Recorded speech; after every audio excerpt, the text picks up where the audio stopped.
Hi, I'm Marianne Connolly, Executive Editor of Austin Woman magazine. We're here with Carla McDonald, our November cover woman. Thank you very much for having us in your home. There are a few things that obviously I've discovered through reading your cover story, and Julie and I have discussed that we wanted to sort of talk to you about above and beyond what readers will read in the magazine.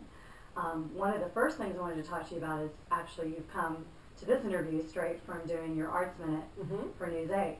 And you talk in the article a lot about what you call moving the needle, going outside your comfort zone. Can you talk a little bit about how this experience has pushed you into an area you may have not thought about going into? Wow, great question.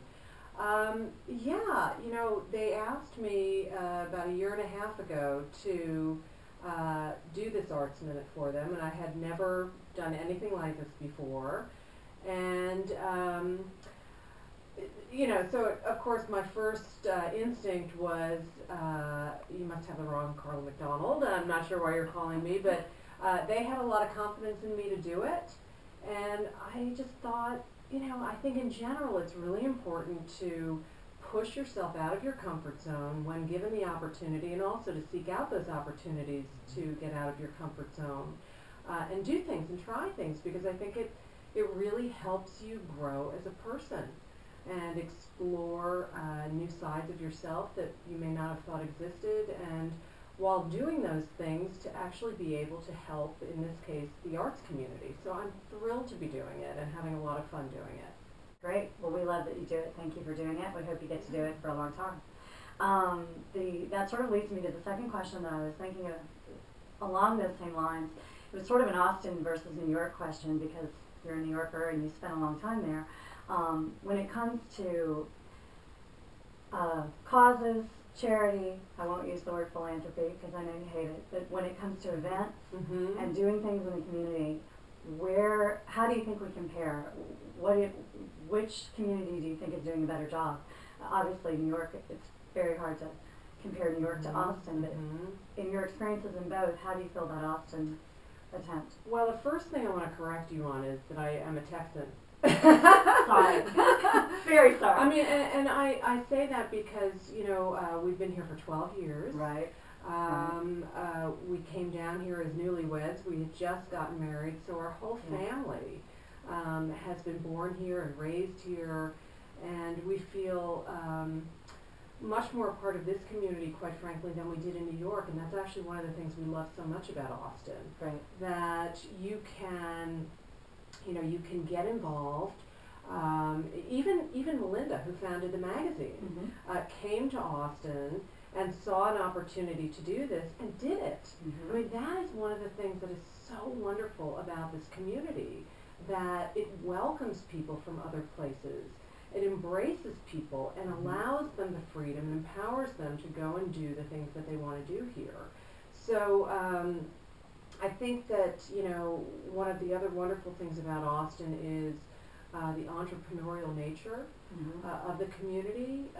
It's funny, people always say Austin is such a great place for families and for kids, and I always say Austin is a great place for women. It's a wonderful place to be a woman and to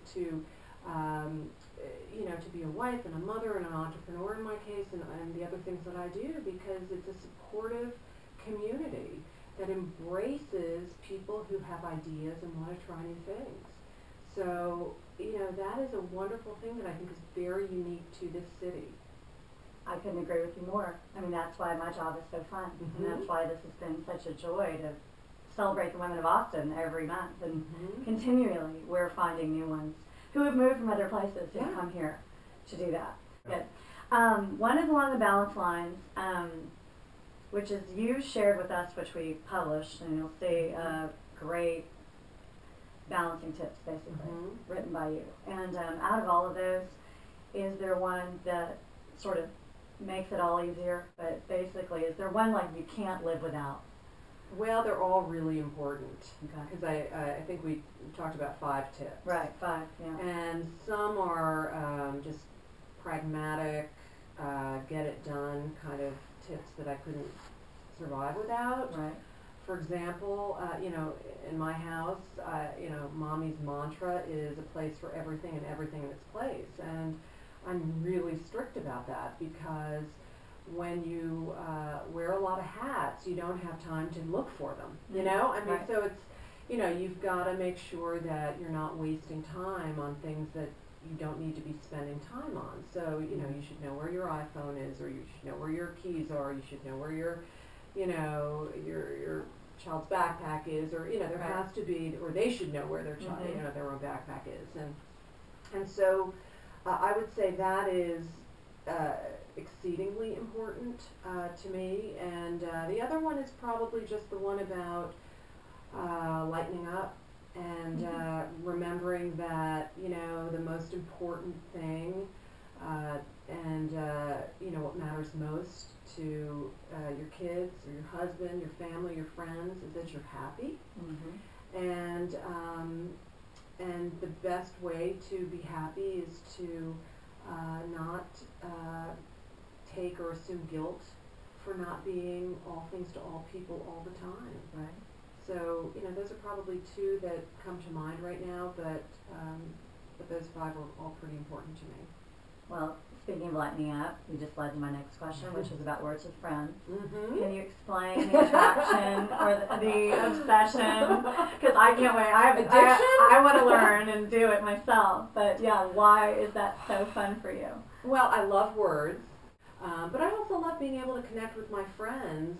It's something really fun to be doing on an ongoing basis, and it's you know, it's just a really great way to relax and just take a, you know, 30 seconds or a minute or however long. Sometimes it takes me 5 minutes to get a turn done if I really want to focus. But just to really have some fun. Yeah. One final thing that you speak about a little bit in the article is obviously your fabulous relationship with Jack, your husband, and it's so obvious when you meet the two of you and you see the two of you together. But you do mention that your ideal date night is something unusual. Maybe not all couples love this. So can you talk a little bit about what your ideal date night is with Jack? Just going out to dinner with him. I mean, just spending time with him, you know. I mean, we love, our thing is to go to Manuel's. Mm-hmm. And, you know, that is just something that we really enjoy doing, just the two of us. And, you know, it usually starts with a text from Jack or from me to him saying Manuel's tonight, you know. And, you know, it's just a great time we love the food there. It's fantastic. And it's just time to be together. We love to talk. We are great friends. Mm-hmm. Well, thank you so much, Carla. Is there anything else that you didn't cover in the interview that you're dying to tell Austin Woman readers? Oh, wow. No, just that, you know, I'm so honored to be on the cover. There have been so many great women on the cover of the magazine. I just feel so honored to be in that club now.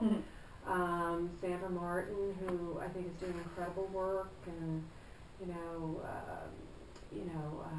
Judy Maggio, and Dr. Ellen Jefferson, just so many wonderful people, and so I'm thrilled and honored, and I just hope that my story can inspire people in the way theirs have inspired me. Well, thank you so much, Carla, for doing it. We really appreciate it, and it's been a lot of fun. Thank you. Thank you. Hello, my name is Lisa Copeland, and I'm the General Sales Manager for the Nile Maxwell family of dealerships. And I'm excited to introduce to you today a new initiative, Buying Cars Her Way. So I'd like to introduce to you Nile Maxwell, the dealer principal for the Maxwell family of dealerships. Nile? Thanks, Lisa. We are excited, ladies and gentlemen, about this new initiative. You know, in my 28 years of being in the retail car industry, we've grown to understand that women are responsible for over 85% of new and used vehicle purchases. Realizing that, we realize that we need to treat this very important segment and very large segment of the market a little differently. Men like to win. Women like to take a journey. And we realize that, and we want to take a journey with you. We want to help you develop a relationship with us and our stores, our managers, and what we're doing right now, what we've paid a lot of attention to in the past several months, is training. is training our salespeople, training our managers to take that journey with you. This is not a winning proposition. This is the journey that we go on to create trust in our customers with us and our dealership. Lisa. Well, now, and we also, of course, want to provide the ultimate shopping experience because we know that women love to shop, but we like to make educated decisions. So if you will check out our website, www.buyingcarsherway.com, you'll learn not only how to buy an automobile, but how to shop smart, save money, and make a good buying decision. Thank you, Niall. Thank you, Lisa.